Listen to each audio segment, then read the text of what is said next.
On a sunny day, a man was diving in shallow waters near South Africa. At one point, he saw something that didn't catch his eye at first. A pile of shells that looked as if it had been put together. Maybe by some other diver, he must have told himself. But out of all these shells came the most unusual of creatures, an octopus. The gorgeous underwater animal looked straight at the man before swimming away.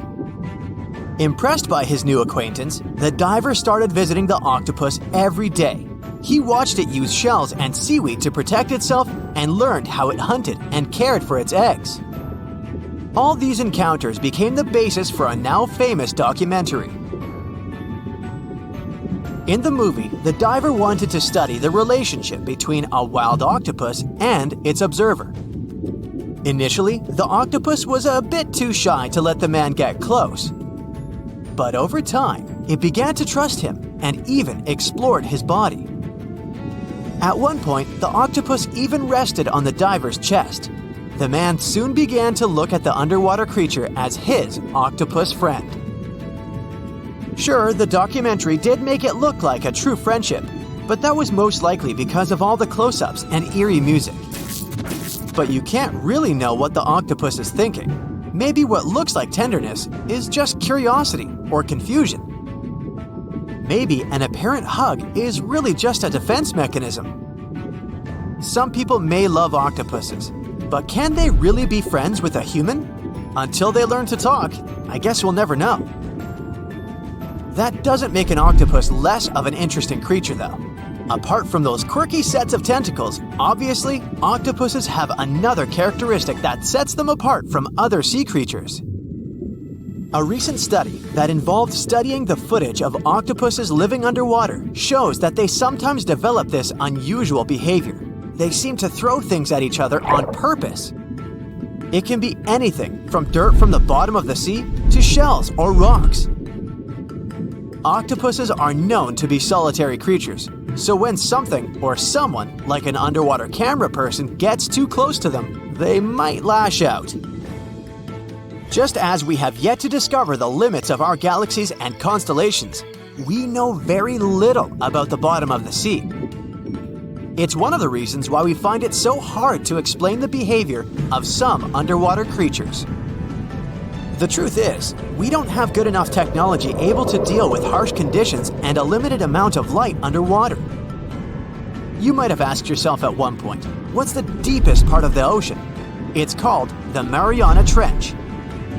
We don't really know exactly how deep this giant hole is, since it's too difficult to measure, but it's somewhere around 6.8 miles deep and 5 times longer than the Grand Canyon. This massive underwater trench was first studied back in 1875 with the help of a weighted rope.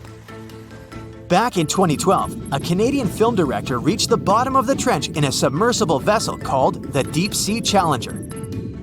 Some of the most bizarre creatures on the planet were discovered here, including the Dumbo octopus, the sea cucumber, and the goblin shark. The Mariana Trench got its name from the nearby Mariana Islands, which were named Las Marianas in honor of Spanish Queen Mariana of Austria. The Mariana Trench might be the deepest part of the ocean that we know of. But one other mysterious phenomenon that's interesting for researchers is called phantom bottoms. In the late 1940s, when the sonar became standard equipment, ships and submarines noticed unexpected signals coming from the ocean. Those signals came from areas where no seafloor was supposed to exist.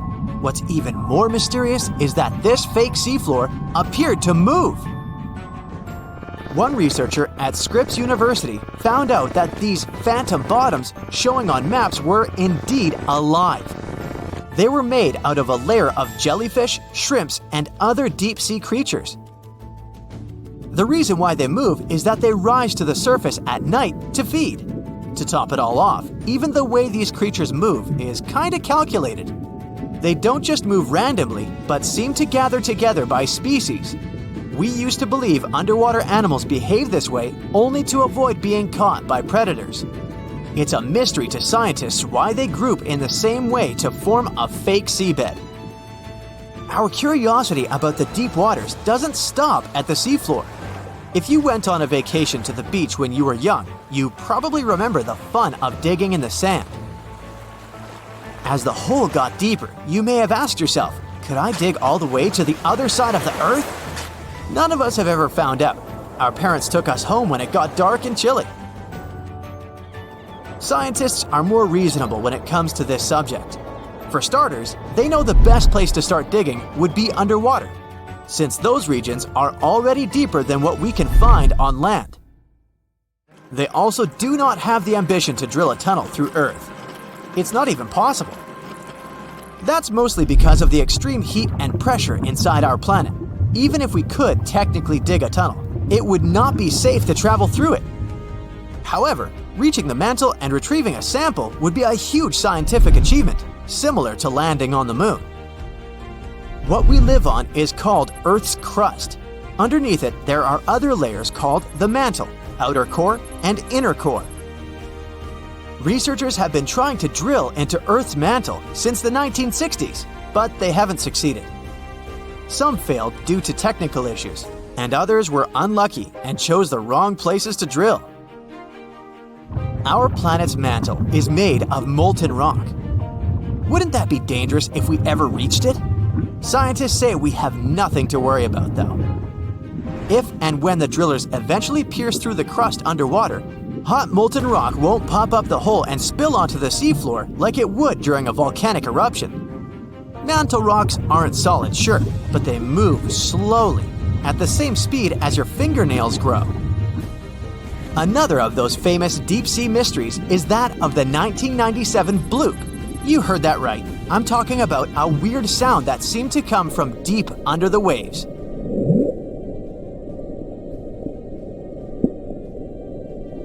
People heard it in the South Pacific. No one had ever recounted a sound like that before.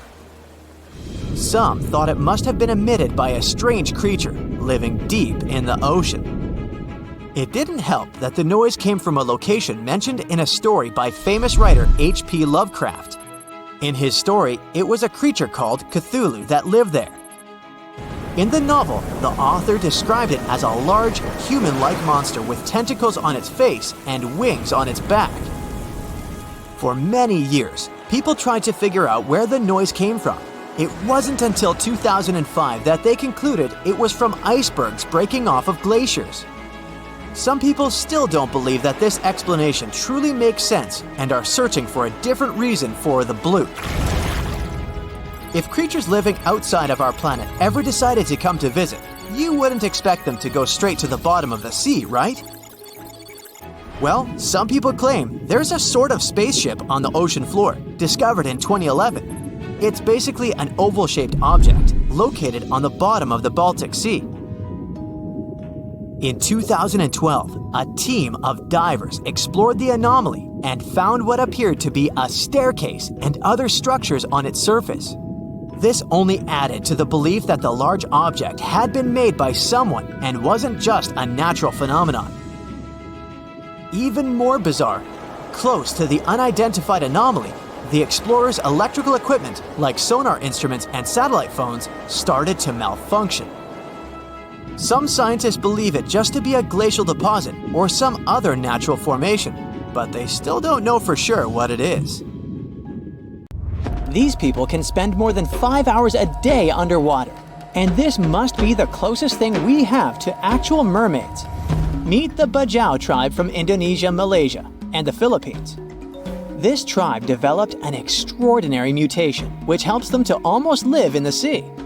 Known as the nomads of the sea, they've been living near the waters of the Sulu Sea by the Philippines for nearly 1,000 years. Looks like Moana's got competition. Look at their houses. They're built on stilts, and there's a reason for it. These are the traditional lancha houseboats, which are great for getting to the water as often as possible. These little huts can fit a family of 5 and sometimes a community with up to 30 roommates. They're super easy to build. One hut can be completed in only 3 weeks. This also allows the Bajau to move freely across the seas. Since they lived in such a watery climate for generations, thriving on spearfishing and collecting shellfish, they started getting unusual mutations. You're probably thinking about superpowered lungs. But no. They actually developed bigger spleens than the rest of the world.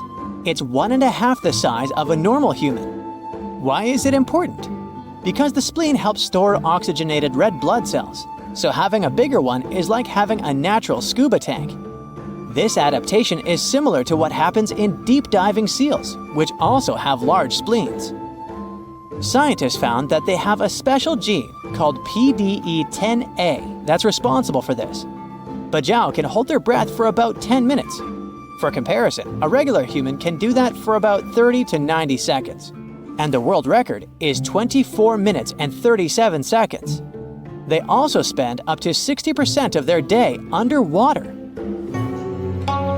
And you'll never guess what diets they have.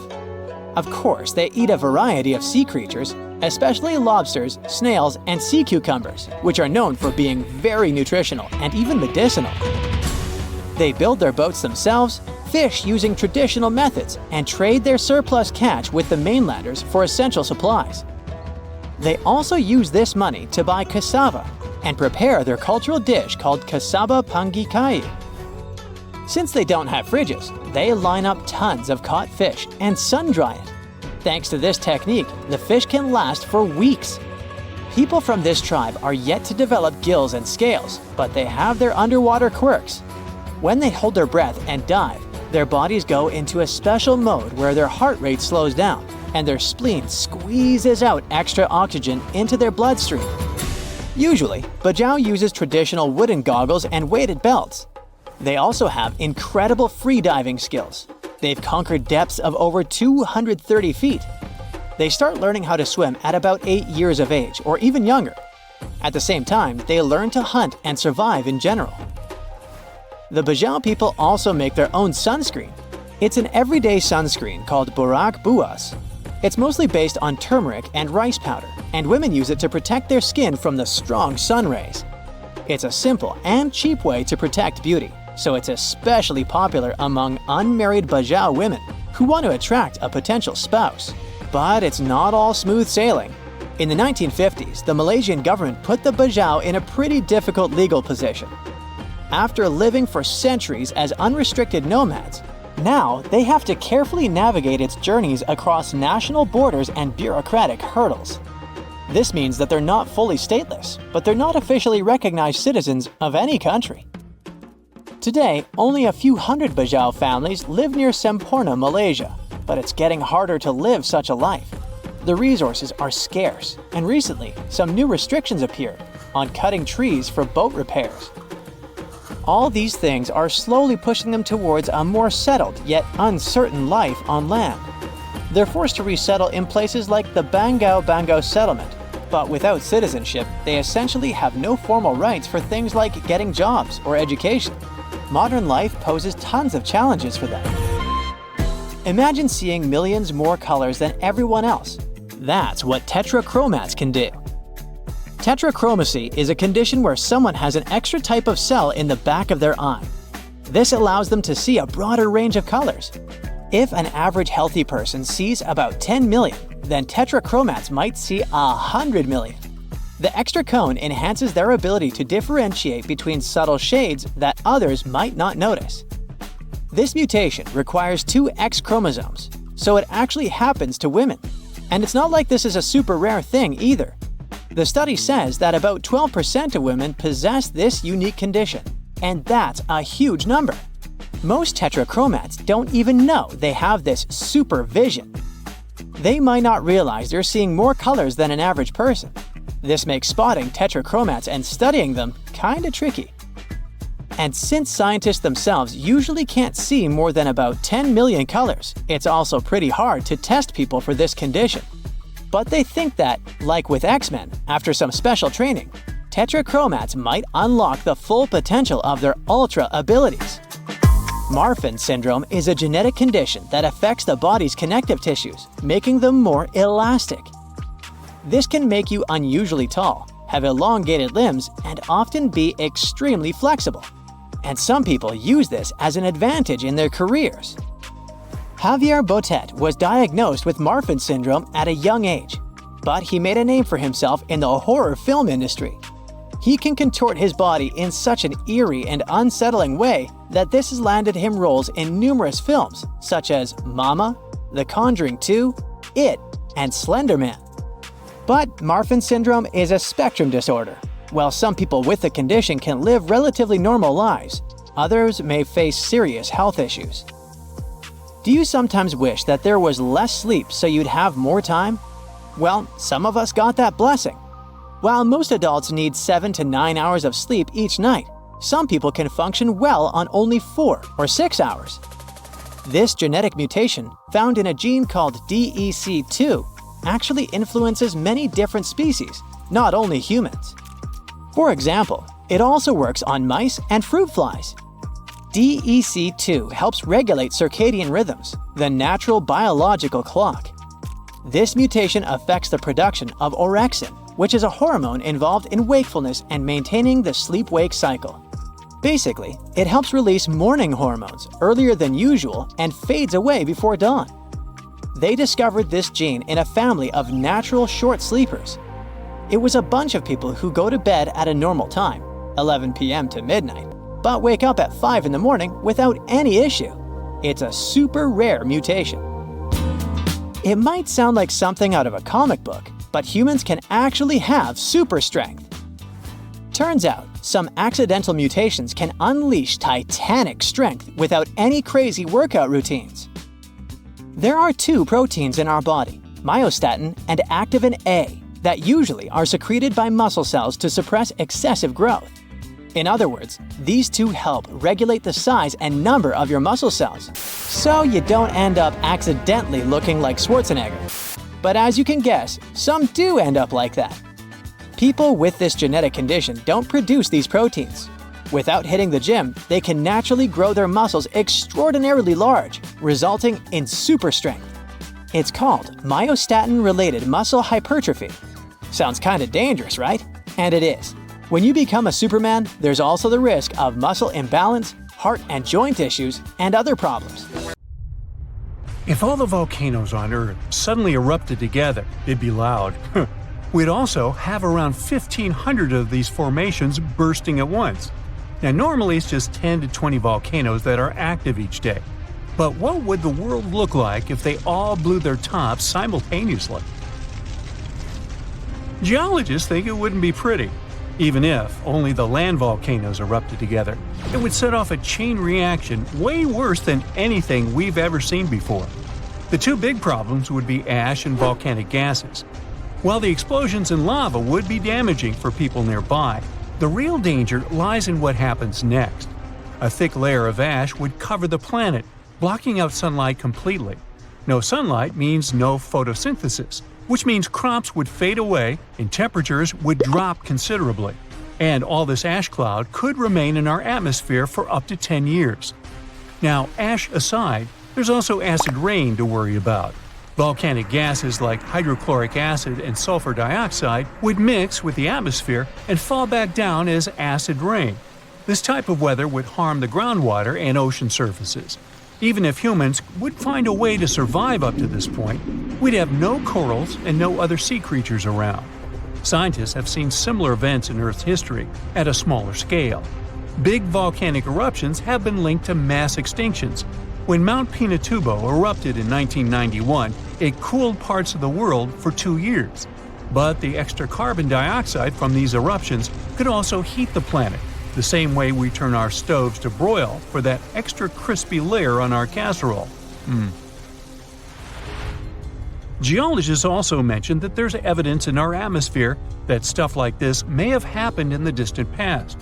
During the Cretaceous period, carbon dioxide levels were way higher than today, which made it difficult for marine life to thrive. Who would survive all this? Probably just some extremophiles, these organisms that survive in harsh conditions like hot springs or deep undersea vents. As for humans, we could all lay low in underground bunkers until things clear up, or build multiple space stations that could fit us all. Yeah, right. The chances of all volcanoes erupting at once, though, are very slim. Whew! That's because there isn't one giant source supplying all the volcanoes on Earth. Each one of these openings has its own deposit of magma. except for a few cases where they indeed share the supply. For example, in 1912, Nova Rupta in Alaska erupted alongside another volcano sharing magma. Scientists have also found evidence of magma hiding under volcanic areas, like under the Taupau volcanic zone in New Zealand. This magma can spread out horizontally for long distances, but is still just a local feature. Even if we consider all the magma under Taupau as one system, it's not connected to other volcanic areas like Indonesia or the Philippines. Because the great majority are isolated, volcanoes can't sync up to erupt at once.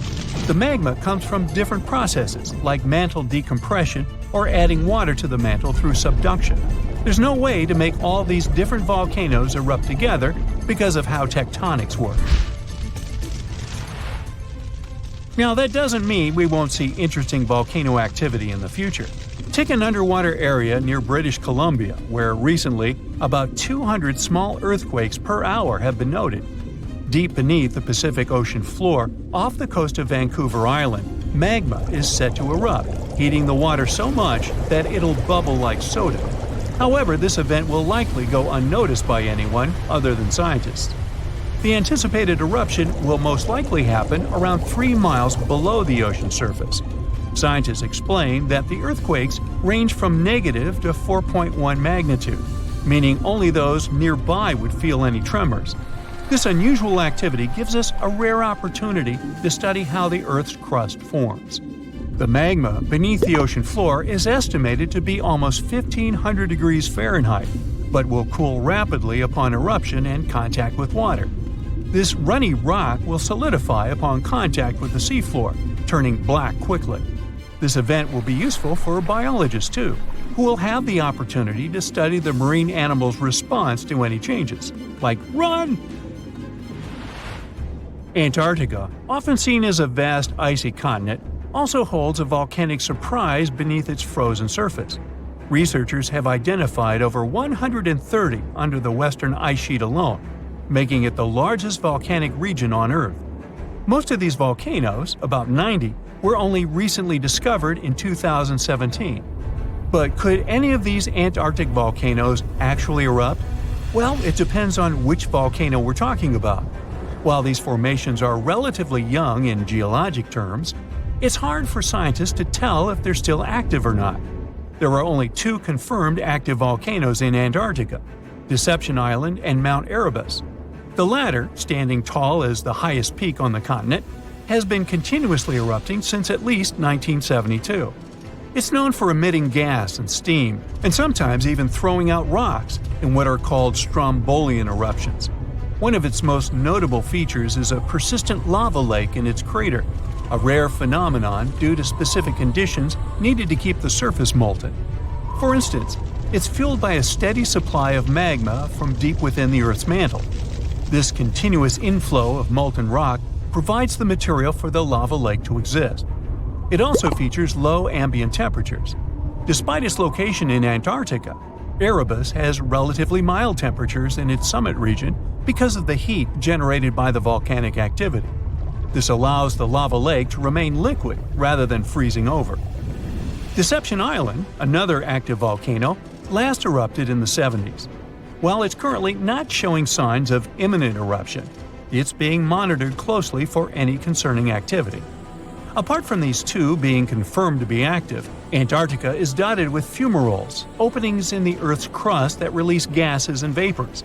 Sometimes these fumaroles can create icy towers reaching heights of 10 feet. What we should focus on is maybe supervolcanoes. They're this type that has the potential to produce the most massive and destructive eruptions. Unlike the typical one, which has a single vent, supervolcanoes have a vast magma chamber beneath the surface, spanning tens or even hundreds of miles in diameter. Their eruptions can have catastrophic effects on the surrounding area and even impact global climate patterns because of the amounts of ash and gases they spill out into the atmosphere. One famous supervolcano is the Yellowstone one, which some say is gearing up for another eruption. It has the capacity to unleash a colossal eruption, spewing over 240 cubic miles of material. As much as we'd like to predict its behavior, Volcanoes don't stick to a calendar. On the contrary, eruptions simply happen when there's enough magma beneath the surface. There also needs to be enough pressure for the magma to travel upwards. As far as we can measure, these conditions are not currently met at Yellowstone. Sure, many volcanoes operate on a cyclical pattern, but that doesn't mean Yellowstone is overdue. In fact, Yellowstone has had just 3 major eruptions over the past 2.1 million years. Also, the term supervolcano refers to the formation's size, not necessarily how fussy it is. Yellowstone's monitoring is extensive, tracking seismicity, ground deformation, thermal emissions, gas, water chemistry, and surface changes. Signs of an eruption would include thousands of earthquakes over a short period. We'd also see deformation on the ground and weird gas emissions ahead of time. Stable, as it might look like for now, the consequences of it having a major eruption could look ugly.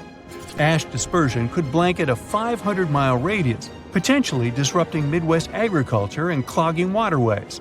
Ash and gas emissions into the stratosphere could induce global climatic effects, making our planet colder for several years. And yes, we've seen some research that it shows there's more liquid molten rock under the Yellowstone volcano than scientists believe. But that doesn't translate to imminent danger. Oh wow, there's a hole in the bottom of the ocean! It seems that the ocean has a leak. But it's not like a leak you would expect, where water is flowing out. It's more like a spring since water is flowing in, not out. This unique leak is something we know as Pythia's oasis. A grad student was the one who accidentally discovered it. He noticed bubbles that were rising to the surface. Normally, bubbles in the ocean tell us there might be some hydrothermal vents, which are hotspots for some pretty cool things. These vents are actually like hot springs on the seafloor, but instead of bubbling with warm water, they release a fluid that has been superheated in the crust of our planet. When seawater seeps into these cracks and travels deep into the crust, it comes into contact with the extremely hot mantle. This heats seawater to very high temperatures, and as it moves back up towards the surface, it carries dissolved gases and minerals. When the hot fluid shoots out of the vents, it mixes with the surrounding seawater and quickly cools down. Just a short distance away from the vent, the temperature can drop to a comfortable 68 degrees Fahrenheit or so, which is, as it seems, exactly what some creatures like. And there are some real weirdos living down there in the darkness, like ghostly fish, giant red-tipped tube worms, and a unique type of shrimp with eyes on their back. And some of them, like tube worms and bacteria, rely on the chemicals and minerals released by the vents to survive in harsh conditions. But in this case, the bubbling water didn't come from a hydrothermal vent. It was there because of a spring, and that's a bit more concerning. You see, the water in this reservoir needs to stay where it is. If too much of it seeps out, there could be some serious consequences, especially for the surrounding area.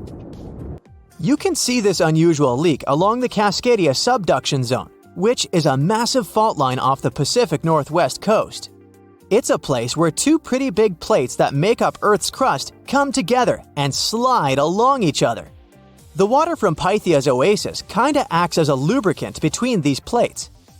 You can think of the fault zone as an air hockey table. When the fluid pressure is high, it's like you've turned the air on. That means the friction between the plates is reduced, which allows the plates to move. But if the fluid pressure is lower, the 2 plates can lock together, which then leads to the buildup of stress. Not that they'll feel bad. In the context of tectonic plates, stress is some pressure or force that can cause deformation. And if this stress starts to build up, at some point, it's gotta go somewhere. When it's too much, it can trigger earthquakes and most likely, not small ones. For example, a release of stress in the Cascadia subduction zone could lead to a magnitude 9 earthquake. For comparison, the biggest earthquake we've ever recorded happened in Chile in 1960. And it had a magnitude of 9.5. The damage was enormous. So we hope the water will stay in its reservoir and keep maintaining the delicate balance between the tectonic plates. We've explored only 5% of the ocean. Who knows how many cool things are there at the bottom, waiting to be found? For example, Check out these mysterious holes scientists have stumbled upon in the depths of the Atlantic Ocean, near the Azores. They're neatly aligned and are about 4 inches apart, or in some cases, even several feet. They resemble punctures left by a sewing machine. Some think these holes could have a biological origin. For instance, some fish may have made them while walking along the seafloor. Others believe we could be looking at something that's human-made, maybe left by a spiked tire. Of course, such holes are perfect for making up stories about creatures from other planets who allegedly made them. Or maybe even legendary monsters, like that one from Loch Ness. It's definitely hard to explain such symmetry of the holes, but one deep-sea biologist offered a pretty good explanation. He said there could be an animal burrowing beneath the sediment, and from time to time, it could make little chimneys just to get access to clean water circulation in its small burrow. I mean, there are sediment piles around the opening of each hole, and they do support the idea that something pushed the soil from below. But there's still no proof these holes are actually connected beneath the surface. And there are also a lot of things hidden at the bottom of the oceans and seas that ancient civilizations left us. For instance, archaeologists made a really cool discovery off the southern coast of Croatia, a road hidden under layers of sea mud that's 7,000 years old. They found the ancient road at the sunken Neolithic site of Solin. The site of Solin was a human-made island in ancient times, and an archaeologist discovered it 2 years ago. He was studying satellite images of the area around Korčula, one of the beautiful Croatian islands. When he realized there could be something interesting at the bottom of the sea, he dove into the water with his colleague. And under the surface of the Adriatic Sea, which is part of the Mediterranean Sea, at a depth of 13 to 16 feet, they found stone walls that were most likely part of some ancient settlement. The landmass where people built the settlement was separated from the main island by a narrow stretch of land. Luckily, this area is protected from big waves by the surrounding islands, so the site remained relatively well preserved. It's now hidden beneath the surface of the sea and covered in mud. But it's so exciting to imagine how people walked on that road nearly 7,000 years ago, visiting nearby settlements. If you want to see the weirdest creatures, you can always head to the bottom of the sea. Actually, scientists have determined there could be more than 30 potentially new species at the bottom of the Pacific Ocean. They've collected them using their remote-controlled vehicle. That's a big step because until recently, they could only study such creatures through photographs. I'm talking about segmented worms, different types of coral, some invertebrates similar to centipedes, and many others. But there are also many old freaky creatures that we already know about that look like they came from sci-fi movies. Red octopus, blobfish. Okay, this one kinda looks normal until you raise it to the surface. The goblin shark, Sloane's viperfish, zombie worms. Ugh. Yeah, I hear ya. Let's move on. The seafloor hides things from space too. There are traces of rare forms of plutonium and iron at the bottom of the Pacific Ocean. And what's awesome is that all this has come from space. These radioactive materials probably formed during some kind of cataclysmic event in space and eventually made their way out to our beautiful home planet. And this extraterrestrial debris most likely appeared on Earth within the past 10 million years. After it fell to the Pacific Ocean and settled at a depth of almost a mile, it became part of all those layers of rock down there. Plutonium is especially exciting for scientists. I mean, only tiny amounts of it have been found, hundreds of atoms maybe. But it's still remarkable because these atoms are created by exploding stars. Things like this can help us better understand how the universe produces elements heavier than iron, like plutonium, gold, uranium, and platinum. We're still not sure about the origins of these elements. For a long time, scientists believed that supernovae, which is when a star comes to its end in a fabulous explosion, were responsible for creating these heavy elements. But it seems it's not just that. Some other cosmic events, such as the collision of neutron stars, which are super dense collapsed stars, or some rare types of supernovae, could also be involved. Whoa, let me get my popcorn! The concept of oil on troubled waters may seem like a strange expression, but its meaning of calming a tense situation is well understood. The origins of this phrase, though, have a much more literal explanation. It's true that even the roughest waves can be subdued by simple oil. Just like you dress your salad with oil to make it nicer, you can dress the sea to make it calmer. At the end of the 19th century, captains from various ships shared their experiences of using oil to calm rough waves in letters to the New York Times. One of those captains, Olsen of the Norwegian bark Wilhelmine, detailed what he did to save his crew and ship during violent storms.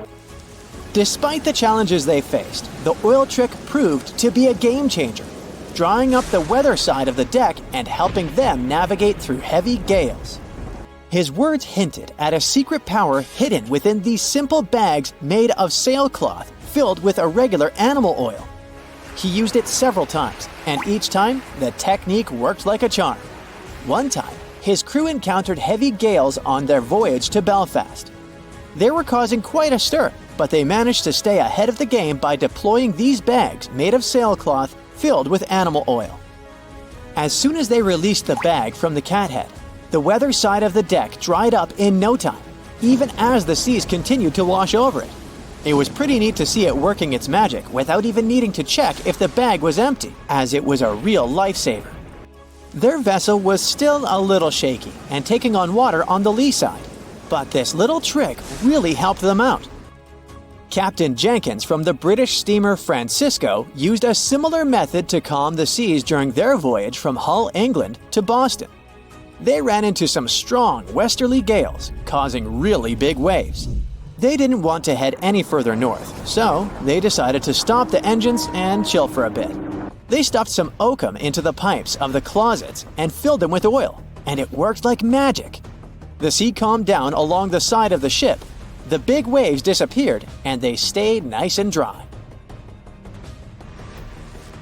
In total, 12 masters shared their success stories of using oil against rough waves, with only one reporting that it didn't work as expected. The use of storm oil, as sailors called it, was a tried and true method of preserving crew, cargo, and livestock from the harsh sea conditions.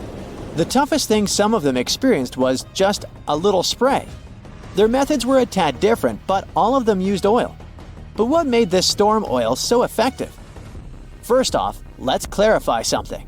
Storm oil is not your average supermarket olive oil. To be truly effective, storm oil must be made of that thick, next to water insoluble consistency. Technically, it acts like a surfactant. This practice is very old and has been used for many centuries. Since ancient times, people have poured oil to calm ocean waves. It was poured onto the ocean surface to reduce wave intensity, making it easier for sea rescuers and navigation. This spilled oil accumulates on the surface and creates a concentration gradient that leads to extra dissipation and damping as waves move. In the past, steamships and lifeboats from various countries were required to carry storm oil as this practice continued until the late 20th century.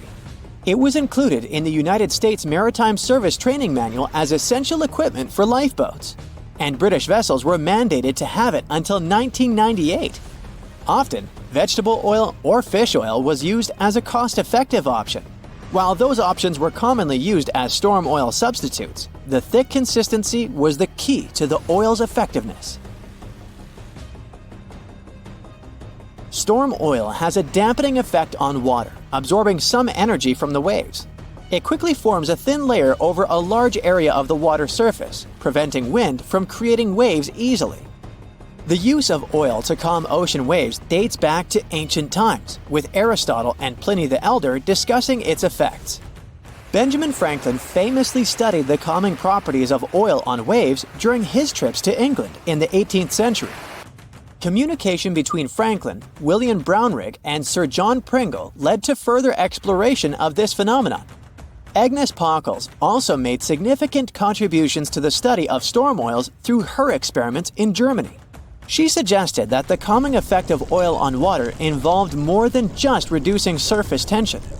Oil is definitely a game changer when it comes to calming rough seas. But it's not just any oil that does the trick. You gotta use the right kind of oil and apply it the right way. Forget engine oil and other petroleum products, they won't do much.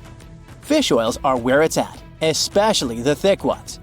The problem is, modern ships and boats don't really carry fish oils, so folks end up using engine oils and bunker oils instead. Not surprising that they don't see the calming effects they were hoping for. Back in the day, the Coast Guard used to carry a little tank of oil for rescue missions in choppy waters, but they stopped that practice ages ago. You can't just pour the oil on the water. You gotta let it leak out gradually, drop by drop.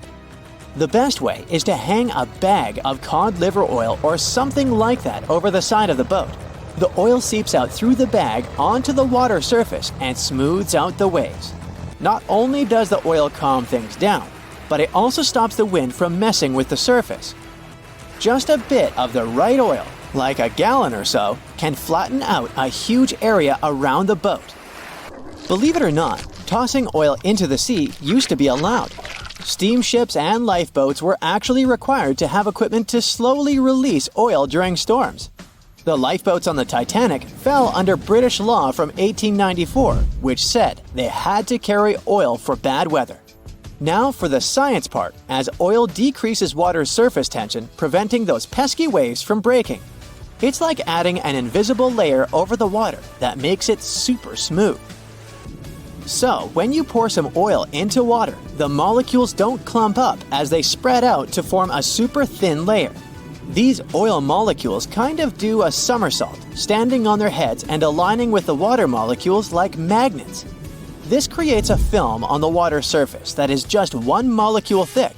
You can actually figure out the size of a single oil molecule by trying this out. For instance, one tester used a spoon that was under half an inch high, and the oil spot it spread out on the water was massive. If you do the math, you'll see that one molecule is incredibly tiny. Usually, wind creates waves by moving the surface of the water, but a layer of oil molecules acts as a barrier, stopping the wind from making waves and just pushing the oil around instead. This pretty cool trick has been used by all sorts of people throughout history for different reasons. I've already mentioned that Benjamin Franklin studied this phenomenon a lot, but he also liked to prank people by using this science. He would claim he could calm a choppy lake with just the touch of his cane. Turns out, he had a little vial of oil in the bottom of his cane that he could tap out onto the water surface. It made him look like some sort of magician or water-bending master. By the way, the science behind this trick is still used today. By putting a thin film of oil or smaller molecules like magnesium fluoride on glass, you can create invisible glass that reduces glare and reflection. This type of glass is used in smartphones, tablets, laptops, and glasses. Meet Hula Male, also known as the City of Hope. This nickname makes total sense since this artificial island is part of the Maldives' big plan to avoid being completely submerged in the near future. Hula Male was created by placing sand from the seafloor onto a submerged coral platform, and it worked! This city sits about 6 feet above sea level, which means it's twice as high as the Maldives' capital, Male. While more and more people are moving there to live, the island was also designed to serve as a temporary evacuation site during dangerous storms and typhoons. Seychelles is another gem in the Indian Ocean that's at risk of disappearing. Unfortunately, coastal flooding is becoming a common issue there, especially during spring tides and heavy rainfall. The problem is that their main island, Mahé, hosts about 90% of the country's population. Along the coast, it's only about 6 feet above sea level. Fiji is the third tropical paradise on our list, and it's also a top pick for travelers. But this nation is in a tough spot, since it's located right in the middle of the Pacific Ocean, where huge storms can really turn things into chaos. Take Cyclone Winston. It hit Fiji back in 2016 and ended up costing them over $1 billion in damage. So one thing they're doing to protect themselves is planting mangroves along the coast and preserving the ones that already exist. These trees are awesome since they help reduce wind speed during cyclone emergencies and also combat erosion by trapping sediments. Egypt might be in trouble too. I mean, It's not like the whole country is going to be underwater, and we'll only see the tips of the pyramids in a few years. But things could really change for them, as coastal cities are facing a serious risk. Take Alexandria, for instance. 45% of its population already lives below sea level. If the city is flooded, not only will everyone have to move, but Egypt in general will suffer a major impact on its fish production. In Europe, one of the most at-risk populations is in the Netherlands, where about half the people live in areas below sea level. In the future, planning a romantic gesture with tulips for your girlfriend could become an impossible mission. The Netherlands is responsible for 2/3 of the world's tulip production. So if fields are taken over by saltwater, it's game over for the blooms. But the good news is that the Dutch have centuries of experience dealing with water, so knowing how to work with storm barriers and seawalls can prevent them from a doomsday scenario. The risks of rising sea levels probably aren't higher anywhere else than here in Tuvalu. This island chain, located halfway between Australia and Hawaii, could be the first state to become uninhabitable. Its stunning land is only about 9 feet above sea level. And just by looking at it on the map, you can see how narrow it is. In fact, the narrowest part in Fongafale is only about 65 feet wide. So even before higher tides become a real problem, the country's limited farmland could be flooded with saltwater. The next country on our list is the Philippines. This archipelago in Southeast Asia boasts some of the most stunning scenery, but it faces the risk of flooding for 2 reasons. First, due to rising sea levels, and second, because of crazy, unpredictable weather. Since 1990, events like cyclones, earthquakes, and tsunamis have cost the country over $20 billion. Have you ever heard of Vanuatu? This chain of islands, spread out between Australia and Fiji, could be flooded soon. Vanuatu was one of the first Pacific nations to relocate an entire community to a safer spot. Back in 2005, residents living in risky coastal areas of the northern island of Tegua moved to higher ground. Next up, the Marshall Islands, a country located in the Central Pacific. Studies show that 40% of the buildings in the capital city, Majuro, could end up underwater in the future. But this country isn't throwing in the towel just yet. They've got a game plan. They are fortifying the infrastructures of their low-lying airport, relocating key buildings to higher ground, and putting up seawalls on rural islands. Heading south, we've got Nauru. This is actually one of the smallest countries in the world, covering just 8.1 square miles. Today, it's home to 10,000 people, but it's on the brink of becoming uninhabitable. Water levels are rising about 3 times faster there than the global average. The Buada Lagoon sparks special concern since it's the only surface freshwater resource, and it's located only 16 feet above sea level. Our next stop in the Pacific Ocean is the Republic of Palau. Rising sea levels are no joke for them either, but protecting their crops, especially taro, is a priority at this moment.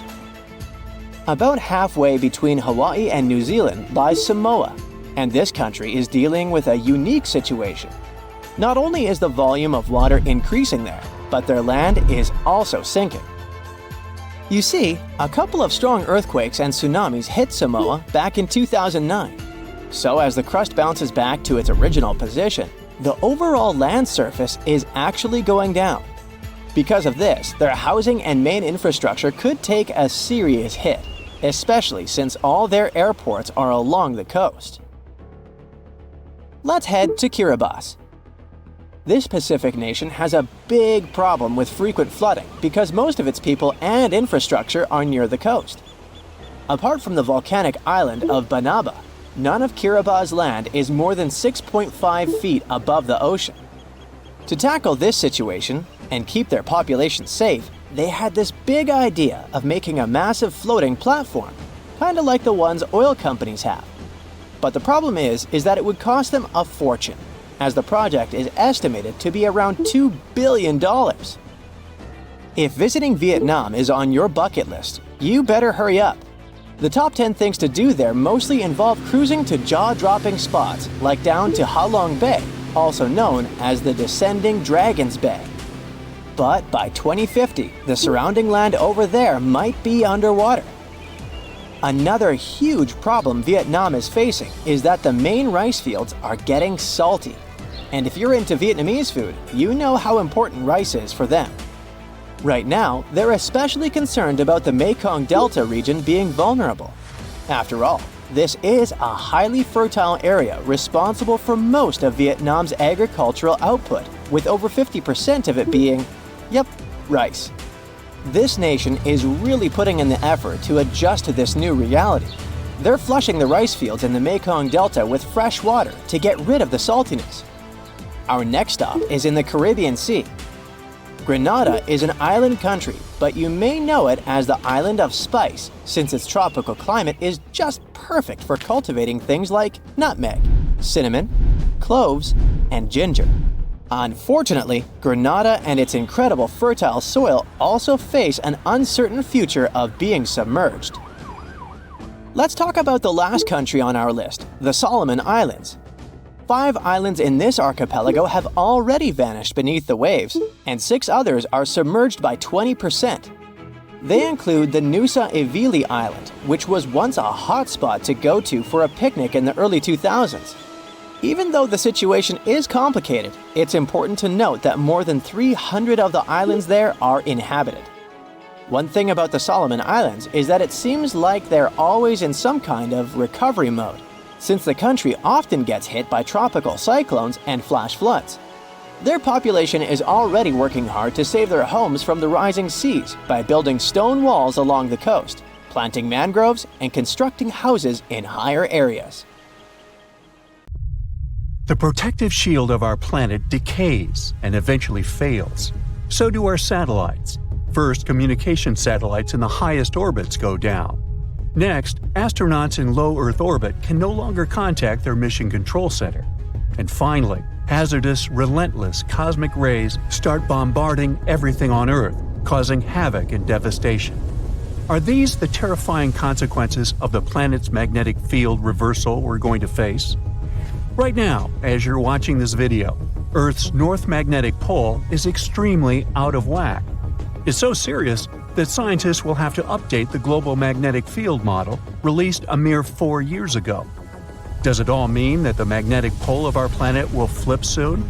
Well, be patient, we'll figure it out a bit later. You see, the magnetic pole is moving quite erratically from the Canadian Arctic towards Siberia, and these movements are very unpredictable. But it's normal for the pole to be moving. There are long-term records from London and Paris that prove that the North Magnetic Pole moves randomly around the rotational North Pole over periods of several hundred years. But the most astonishing thing about its movement is that it's speeding up. Around the mid-1990s, the magnetic pole unexpectedly accelerated from a bit over 9 miles to 34 miles a year. And recently, the pole crossed the international dateline, moving toward the eastern hemisphere. The European Space Agency launched extremely accurate magnetic field satellites in 2013. Thanks to them, researchers have superb data they can use not only to make magnetic field maps, but also to update them every 6 to 12 months. That's how they were able to notice that the core field was weakening too. It might be a sign that the planet's magnetic field is about to flip. To understand this process better, we need to figure out how the core field works. Let's say we've got a bar magnet that runs through the center of our planet and has a north and a south pole. This magnet is incredibly strong, representing about 75% of the intensity of our planet's magnetic field at the surface. Our bar magnet is not only moving, but is also getting weaker, by about 7% every century. Admittedly, this bar isn't the perfect representation of the core field. It's more like electric currents generating Earth's magnetic field. Still, this model makes it easier to see what's happening to our planet now. The magnetic field of our planet plays an important role in protecting us from dangerous radiation and geomagnetic activity, which is the product of the interaction between the solar wind and Earth's magnetosphere. Earth's magnetic field also moves. Scientists have been studying and tracking the movement of the magnetic poles for for hundreds of years. The historical motions of these poles indicates changes in the global geometry of the magnetic field of our planet, and they may point to the beginning of the field reversal too. That's what the flip between the north and south magnetic poles is sometimes called.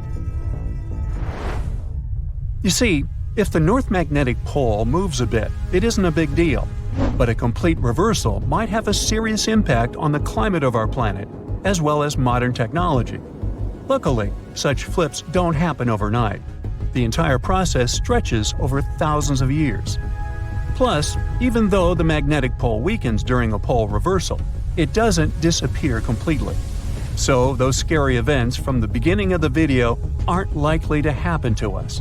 The magnetosphere will continue protecting the planet from cosmic rays and charged solar particles, even though there might be some amount of particulate radiation that will make it to Earth's surface. Magnetic fields are generated by moving electric charges. If some material allows these charges to easily move in it, it's called a conductor.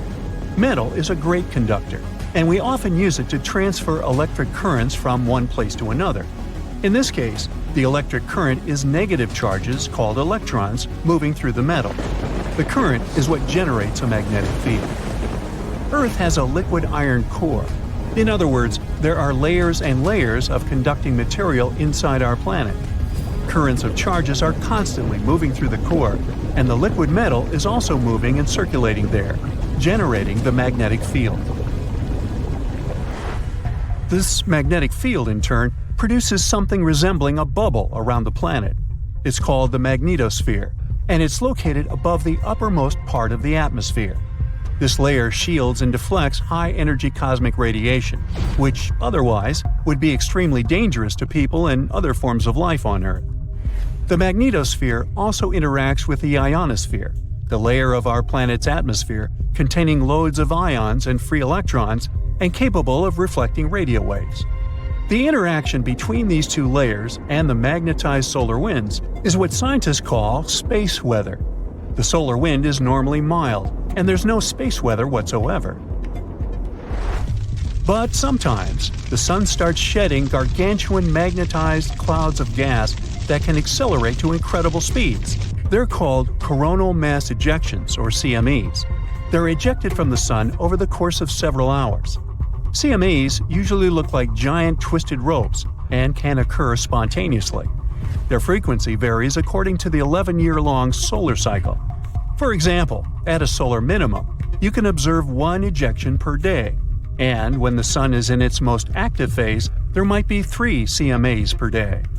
Coronal mass ejections disrupt the calm flow of the solar wind and cause serious disturbances that can damage stuff both in space near Earth, like satellites, and on the planet's surface. If coronal mass ejections make it to Earth, their interaction with the magnetosphere generates geomagnetic storms. Those can trigger auroras, happening when a stream of energized particles hits the atmosphere and lights up. And then there are also solar flares. They develop more rapidly and with much more energy than coronal mass ejections. Solar flares often occur soon after coronal mass ejections. The most powerful volcanic eruptions pale in comparison to solar flares that release 10 million times more energy. Within a few minutes, one solar flare can give out billions of tons of charged particles. Solar flares are also insanely hot, with temperatures reaching several million degrees Fahrenheit. Astronomers believe that such bursts of solar radiation happen when the sun's magnetic field gets twisted in some regions. At one moment, all the pent-up energy is released. The star sends out light and particles, mostly electrons and protons. Most solar flares last for minutes, but some continue for hours. A powerful solar storm can potentially cause a devastating global blackout on Earth. If not for the Earth's magnetosphere, the effects of the sun's activity would be much more devastating. Luckily, the magnetosphere deflects most of the solar material hurtling towards our planet from our star at a speed of over 1 million miles per hour. But even so, during space weather events, there's a lot of hazardous radiation near Earth. It can potentially harm astronauts and spacecraft. Plus, space weather can damage large conducting systems, for example, pipelines and power grids, by overloading currents running inside them. Scientists regularly map and track the overall orientation and shape of our planet's magnetic field. To do it, they use local measurements of the field's orientation and magnitude. That's why they've been able to conclude that the location of the North Magnetic Pole has moved by almost 600 miles since the first measurements were taken in 1831. The magnetic field of our planet reverses on a timescale varying between 100,000 to 1 million years. One can tell how often it happens by looking at volcanic rocks at the bottom of the ocean. They capture the orientation and strength of Earth's magnetic field at the time of their creation. So, dating those rocks gives us a good picture of how our planet's magnetic field has evolved over time. From a geological point of view, field reversals happen quite fast, but they are extremely slow from a human perspective.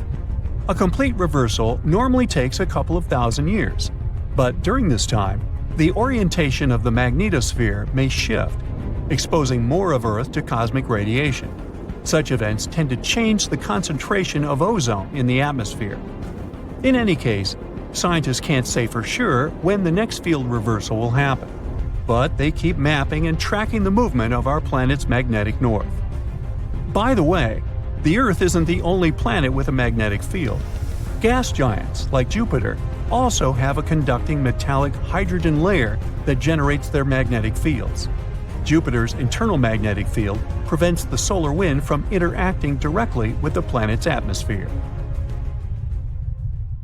How would you describe the shape of the planet we live on? It's definitely round, but it's not a perfect sphere. Because of the force of Earth's rotation, it's slightly flat on the north and south pole. But there's more to it. The planet's rotation causes its sides to bulge outwards. The best term to describe our home planet is ellipsoid. Earth is nothing more than an oversized lumpy potato. These are the words of Atraji Ghosh, a solid Earth geophysicist from Bangalore. She and her team have been studying something called the Indian Ocean Gravity Hole. Sounds like the scenario for a science fiction movie, but it's very much real. We think of gravity as something consistent. If you drop a pen from your hand in Los Angeles and in Perth, they're going to fall to the floor at the same time. Well, this is not completely true. Gravity is connected with the mass of a celestial body. Astronauts on the surface of our moon don't walk, but move in hops. That's because Earth weighs 81 times more than the moon. Less mass means less gravity. Earth is more massive, so it has a stronger gravitational pull. But there's a catch. All this mass isn't distributed evenly across the planet. As a result, gravity varies as well. NASA has been mapping Earth's gravity field since 2002 using twin GRACE satellites. The maps they produced show where gravity is stronger and where it's weaker. Mountain ranges such as the Himalayas contain a lot of mass. This means they generate a stronger gravity field. The opposite happens in ocean trenches. The deepest of them is the Mariana Trench in the Pacific Ocean. You could almost stack 2 Mount Kilimanjaros inside it. The low concentration of Earth's mass below it means that the gravity field here is weaker. Places on the globe where huge chunks of mass are missing are called geoid lows. A geoid is an imaginary surface that follows the outline of sea levels around our planet. Imagine the Earth without any land. That shouldn't be too hard since the nickname of our home is Blue Planet.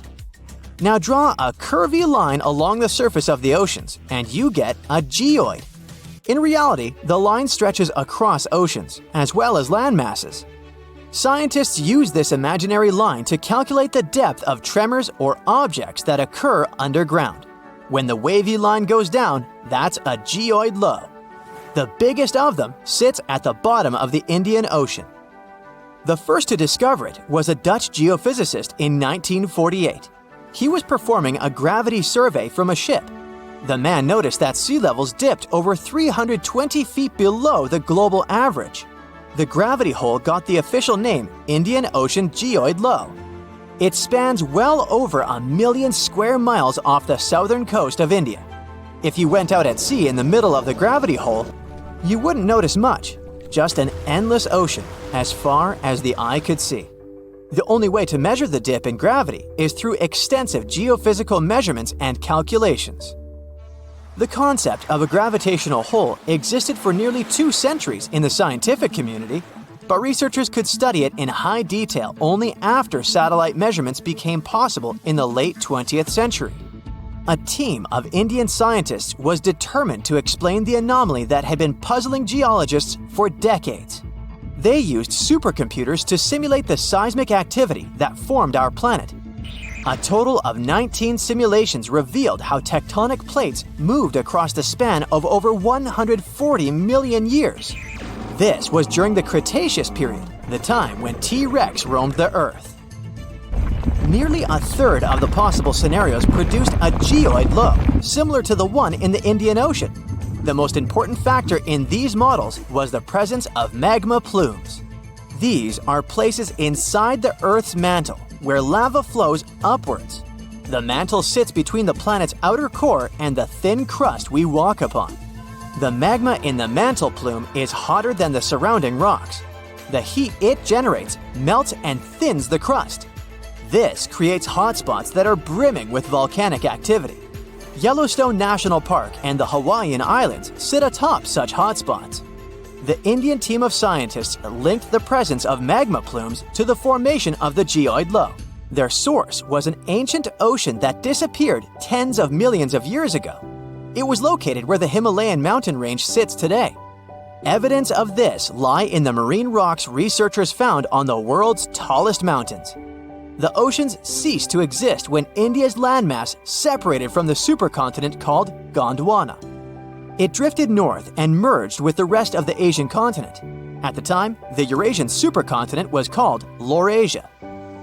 The Indian tectonic plate went down inside the mantle. It ended up under the African continent.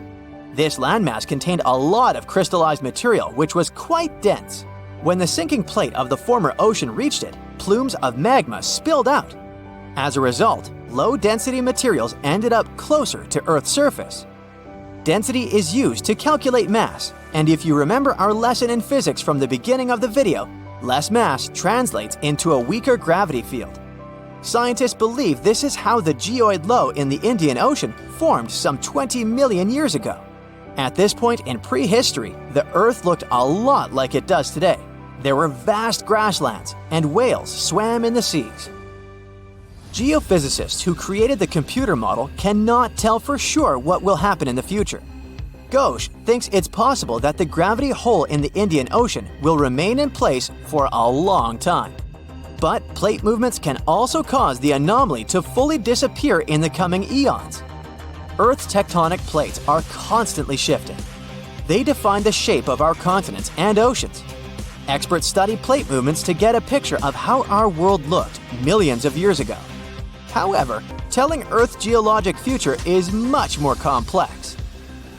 The gravity hole in the Indian Ocean is the biggest, but it's not the only one in the world. Other areas with low gravity include the island of Cuba and the Bahamas. On the opposite side of the spectrum are the Philippines. Here, gravity is stronger than normal, but the poles are the places with the strongest pull to them.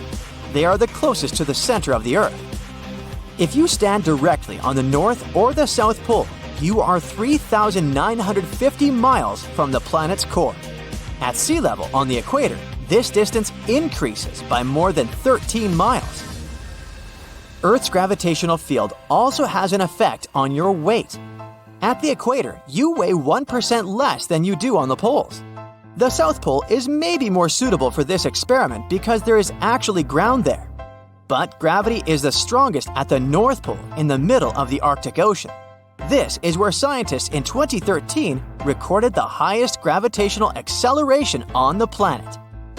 This is the rate a falling object speeds up in free fall. The acceleration depends on the strength of gravity. When a team of researchers from a university in Perth set out to map these gravity changes, they discovered something interesting. Gravitational acceleration was the highest at the surface of the Arctic Ocean. This is something they expect to find, but the location of the lowest acceleration point amazed them. It wasn't on the equator as they assumed. The spot lay more than 600 miles south of it at Mount Huascarán in Peru. Scientists believe that the mountain's height had an effect on the phenomenon. This peak in the Andes is the highest point in the South American country. Hypothetically speaking, if a human falls from a height of 330 feet here, they will reach the ground 16 milliseconds later than if they performed the same stunt in the Arctic. For years, scientists have been struggling to explain bizarre sounds, some repeating, some heard only once, that come from the dark depths of the ocean. From bewildering hums to worrying bloops, the water transmits outlandish acoustic phenomena. One of these mysterious noises got named the upsweep. For the first time, this long train of sounds was registered in 1991 in the Pacific Ocean. One of the most unusual things about this signal is that it keeps changing, as if trying to confuse researchers even more. Like some unearthly howl, it varies from high to low frequencies and then back again, and you can hear it better in the spring and fall than in the winter and summer. Why the upsweep? It's simple. The sound travels from the bottom of the ocean towards its surface, as if sweeping up. Scientists do have a theory explaining this phenomenon: the activity of undersea volcanoes. Hot lava pouring into ice-cold ocean water could theoretically create such noises, but there's no proof found yet. Plus, the sound has been declining since 1991, even though it can still be detected. The bloop is the name given to an ultra-low frequency and incredibly powerful underwater sound that was recorded in 1997 by the U.S. National Oceanic and Atmospheric Administration. The bloop continued for approximately 1 minute. Having started from a low rumble, it gradually rose in frequency. It also kinda mimicked the noise created by marine animals, but its volume was so great that no living creature known to science could have made it. When the bloop occurred, underwater microphones managed to record it from a distance of 3,000 miles away. Rumor has it that the noise might have something to do with the fictional half-octopus monster Cthulhu, or some other colossal deep-water creature. But if you don't believe in monsters, science has another explanation: iceberg fracturing. The thing is that ice quakes recorded in the Scotia Sea resemble the mysterious bloop a bit too much for it to be a coincidence. The whistle resembles this annoying sound when a kettle of boiling water is telling you it's time to make a cup of tea.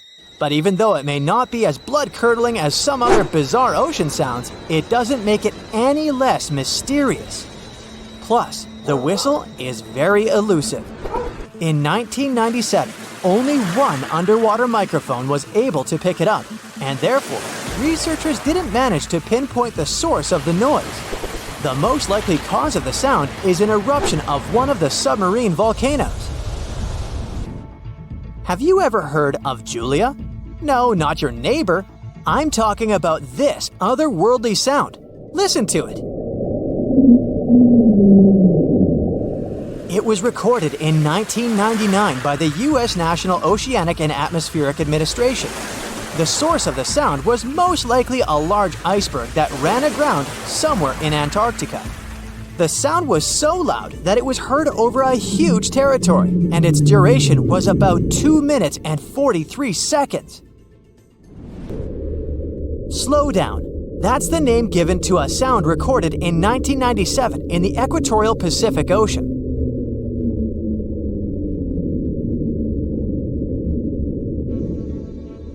The sound was called this way because it slowly decreased in frequency over 7 minutes or so.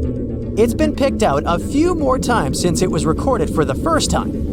The source of the sound isn't very mysterious. Most likely, it was produced by a massive iceberg that became grounded in Antarctica, or it was caused by moving ice. By that, I mean the friction produced by a large ice sheet moving over land. The loneliest whale sound is often called the 52 Hz whale because the animal that creates it calls at a unique for these creatures frequency. When you listen to this sound, it sounds like a low bass note. At the same time, it's much higher than the normal frequency of the whale call, which rings between 10 and 40 Hz. Interestingly, scientists have been listening to the world's loneliest whale for decades, but haven't managed to figure out its precise location. Nobody knows whether the mammal is male or female, what species it is, or if the animal is still alive. After all, for the last time, its call was recorded in 2004. Earth-shaking booming sounds have been reverberating off some parts of North Carolina for more than 150 years. Called Seneca guns, they're most often heard near the coast. The sounds are so powerful that they often rattle window panes and sometimes vibrate entire buildings. They can last from 1 to almost 10 seconds. Even though scientists haven't cracked this mystery yet, there are some theories. They range from earthquakes to severe distant storms and quarry blasts. But even though the ground trembles every time the phenomenon occurs, no seismic activity coincides with these events. So far, scientists have come to the conclusion that the mysterious sounds happen in the atmosphere, not on or under the surface of our planet.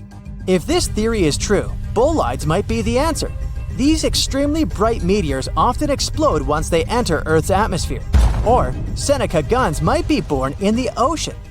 Sometimes, when enormous waves collide far away from the shore, you can hear it, even if you're nowhere near the coast. Seneca guns are a type of skyquakes.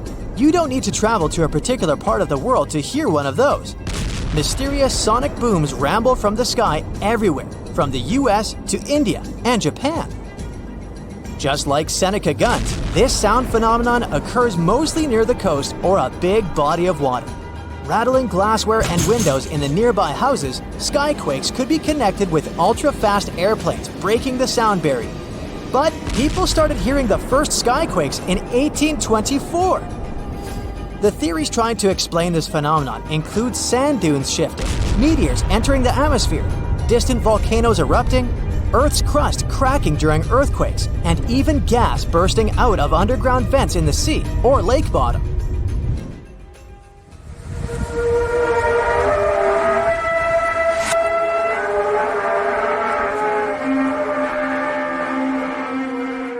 In different countries all over the world, people get paralyzed with fear after hearing otherworldly trumpet sounds that seem to be coming from the sky. The inhabitants of the US, Canada, Australia, Germany, and the Philippines have already heard this hair-raising noise since it was first recorded in 2008. These sounds are sometimes called the sound of apocalypse. And although until recently, nobody could understand the origin of the sounds, NASA claims that there is nothing to be afraid of. The noise can be coming from our own planet. Usually, it's quiet and thus inaudible to the human ear.